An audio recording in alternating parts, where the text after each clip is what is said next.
ایک شخص جو صرف فوج کا ملازم ہی نہیں، کوئی عام ملازم نہیں ہے، وہ جنرل بھی ہے اور ڈی جی ISI بھی رہا ہے۔ اس لیول کے شخص کو نہ آج تک ماضی میں کبھی ٹرائل کیا گیا ہے، نہ ماضی میں کبھی اس کو سزا دی گئی، صرف قید نہیں ہے، یہ قید بامشقت کی سزا دی گئی۔ لوگ یہ بھی کہتے ہیں کہ 9 مئی کے سانحے میں بھی ان کی پلاننگ کا کچھ حصہ تھا۔ تو اگر فیض حمید کو 14 سال قید بامشقت مل سکتی ہے تو آپ امیجن کیجئے کہ عمران خان کو کیا سزا ہو سکتی ہے۔ فیوچر PTI کا اور عمران خان کا لیکن بہت زیادہ بلیک لگ رہا ہے۔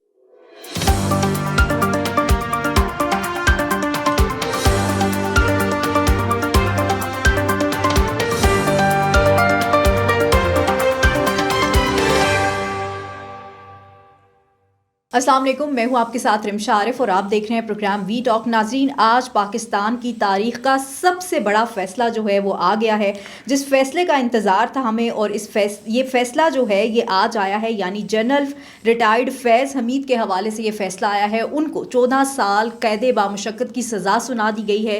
ان کے اوپر جو چارج تھے وہ یہ تھے کہ اختیارات کا ناجائز استعمال تھا، اور ایک جو سب سے امپورٹنٹ چیز اس فیصلے کے اندر آئی ہے وہ یہ ہے کہ سیاسی عناصر کے ساتھ مل کر اس ملک میں انتشار پھیلانا، یہ بھی ان کے اوپر ایک چارج تھا۔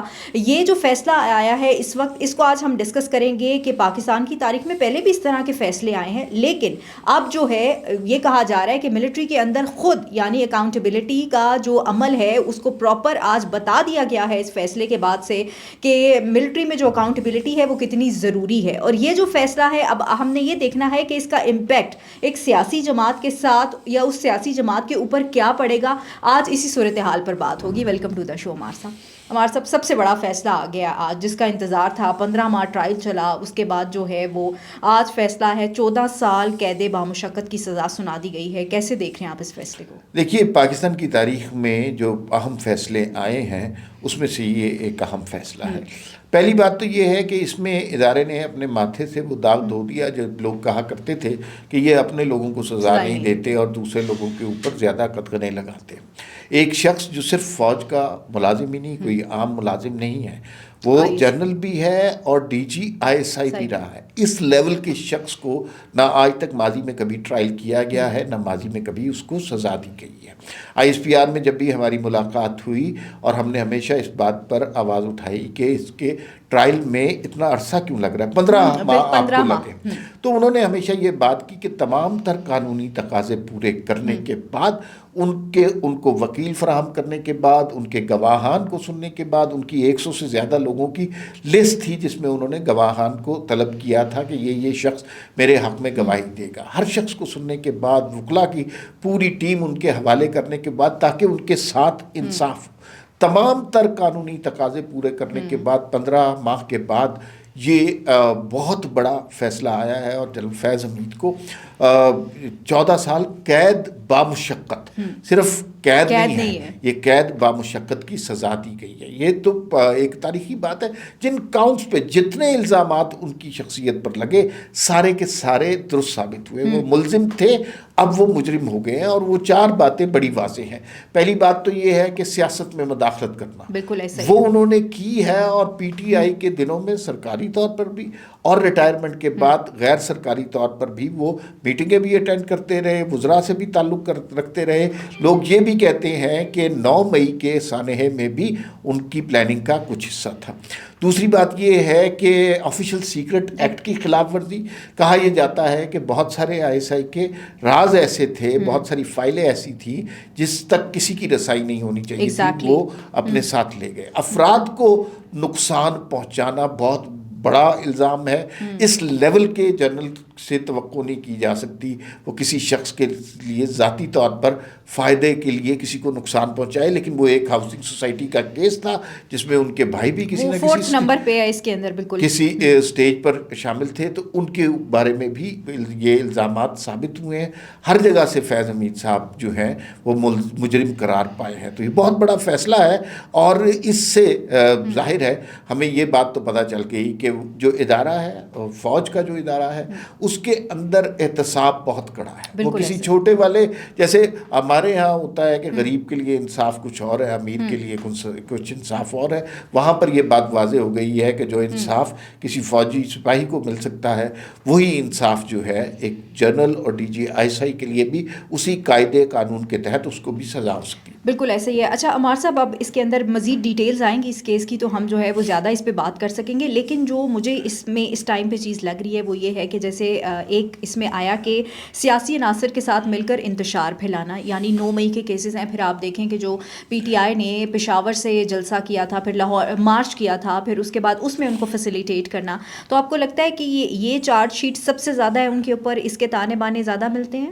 دیکھیے ان میں سے اگر آپ ان چاروں الزامات کو دیکھیں کم تو کوئی بھی نہیں ہے, سارے بڑے سنگین الزامات ہیں.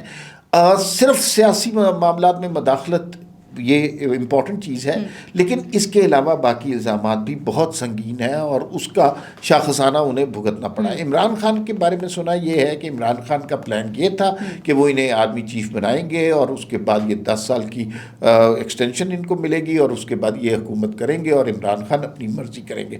وہ پلان ناکام ہو گیا, وہ منصوبہ جو ہے بے نقاب ہو گیا اور اس کے بعد فیض حمید صاحب کھل کر سامنے آ گئے.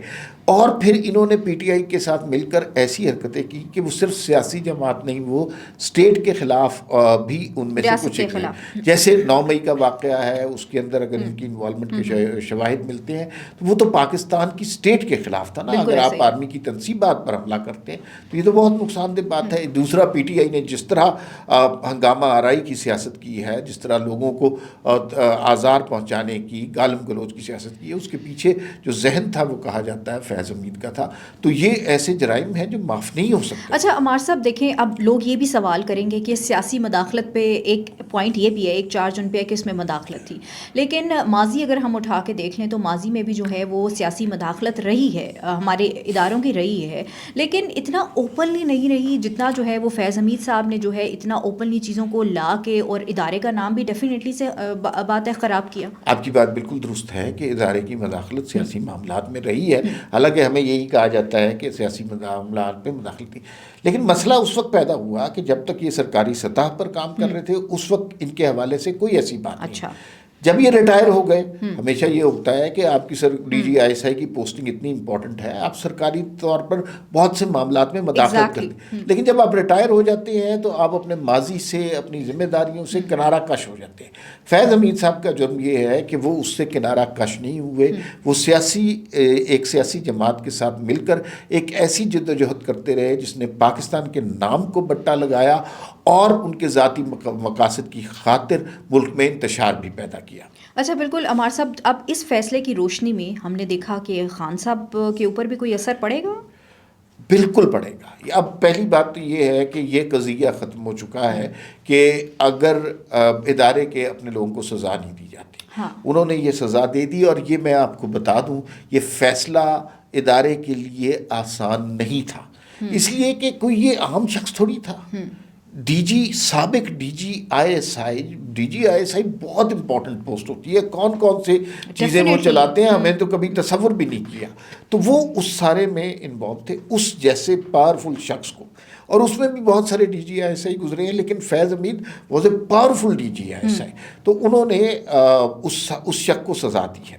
اب جو سمجھا جاتا ہے کہ یہ جو 9 مئی کا نیکسس ہے یہ 2 لوگوں کا تھا, فیض حمید کا اور عمران خان کا. تو اگر فیض حمید کو 14 سال قید بامشقت مل سکتی ہے تو آپ امیجن کیجئے کہ عمران خان کو کیا سزا ہو سکتی ہے یا ان کا مستقبل کیا ہوگا. 14 سال قید بامشقت ایک سزا سے زیادہ سب سے بڑی سزا ہے, اور وہ سزا کیا ہو سکتی ہے وہ میرے خیال میں کہنا ہی نہیں چاہیے. لیکن عمران خان مجھے رخ یہی لگتا ہے ان کا فیوچر PTI کا اور عمران خان کا اللہ نہ کرے ایسا ہو, لیکن بہت زیادہ بلیک لگ رہا ہے. چلیں دیکھتے ہیں کہ کس طرح ہوتا ہے. اچھا عمار صاحب، اب فیض حمید صاحب ڈیفینیٹلی سی بات ہے ان کو اپیل کا حق دیا جائے گا، ٹھیک ہے، اور یہ اسلام آباد ہائی کورٹ جائیں گے یا سپریم کورٹ میں جائیں گے. لیکن اب سوال یہاں پہ یہ ہوتا ہے کہ یہ ٹرائل 15 ماہ چلا، ٹھیک ہے، اور اس کے بعد جو ہے 15 ماہ کے دوران اگر کوئی پراپر ایویڈنس ہوتا یا چیزیں اس طرح سے پرووائڈ کی جاتی تو شاید یہ سزا یا یہ فیصلہ ڈفرینٹ ہوتا.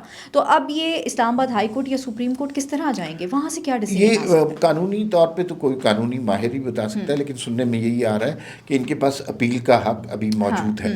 تو یہ اپیل کریں گے. آخری اختیار جو ہے اس میں پارڈن کا اگر ہو سکتا ہے تو وہ فیلڈ مارشل کے پاس ہوتا ہے. لیکن جتنی مضبوطی سے یہ کیس بنا گیا ہے 15 ماہ میں، جس طرح تفتیش کی گئی ہے، جس طرح ایویڈنس کریٹ کیے گئے ہیں، اب یہ کیس اعلیٰ عدالتوں میں جائے گا تب بھی مجھے نہیں لگتا کہ اس فیصلے میں کوئی زیادہ تبدیلی ہو سکے گی، کیونکہ جرم اتنا واضح ہے، شواہد اتنے سامنے کے ہیں کہ اگر آپ چاہیں بھی تو ان سے نظر نہیں بچا سکتے. ہمارے صاحب DGISPR کئی بار یہ بات کرتے رہے، پارڈن آپ تب ہو سکتے ہیں، معافی آپ کو تب مل سکتی ہے جب آپ 9 مئی کے مقدمات یا 9 مئی کے جتنی آپ نے چیزیں کی ہیں اس پہ معافی مانگے. لیکن پھر بھی قانونی تقاضے تو پورے ہوں گے. ادارے نے کلیئر کٹ بتا وہ دیا. جو معافی کی آفر ہے نا وہ عمران خان کے لیے، اچھا، فیض حمید کے لیے نہیں ہے. ظاہر ہے آپ ایک ڈسپلن فورس کا پارٹ ہیں، اگر آپ اس کے ڈسپلن کو توڑتے ہیں ذاتی مفاد کے لیے، اپنے ادارے کے خلاف، اپنے ملک کے خلاف کام کر سکتے ہیں، تو وہاں پارڈن کا کوئی امکان نہیں ہے. چلیں دیکھتے ہیں مزید اب جو ہے اس کے اوپر، اس کیس کے اوپر مزید کیا چیزیں ڈیٹیل سامنے آتی ہیں تو پھر ہم مزید اس کے اوپر جو ہے وہ بات کر سکیں گے. بہت شکریہ عمار صاحب وقت دینے کے لیے. ناظرین مجھے اور عمار صاحب کو اجازت دیجیے. اللہ نگہبان. پاکستان زندہ باد.